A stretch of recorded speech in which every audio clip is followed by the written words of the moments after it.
Trust the process of God. In Philippians 1 verse 6, being confident of this very thing, that he who began a good works in you will be complete it until the day of Jesus Christ.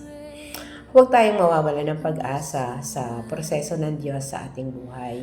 Hindi pa tapos ang Panginoon sa atin. Kung minsan pakiramdam natin mabagal ang paglago o tila marami pa rin tayong mga kahinaan. Pero tandaan natin na ang Diyos ay hindi sumusuko sa kanyang mga sinimulan sa ating buhay.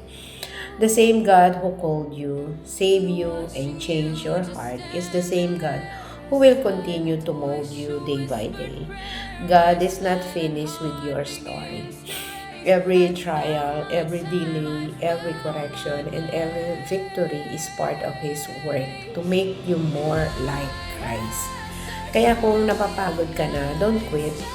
Keep trusting, keep praying, keep obeying. Ang Diyos ay tapat. Ang kanyang gawain sa iyong buhay ay hindi iiwang hindi natatapos. Sa tamang panahon at sa kanyang perpektong kaparaanan, makikita natin ang bunga ng kanyang ginagawa sa ating buhay. Kung sinimula ng Diyos ang mabuting gawa sa ating buhay, isa rin ang tatapusin. Trust the process because you can trust the one who is working in you. God bless everyone. Thank you for watching.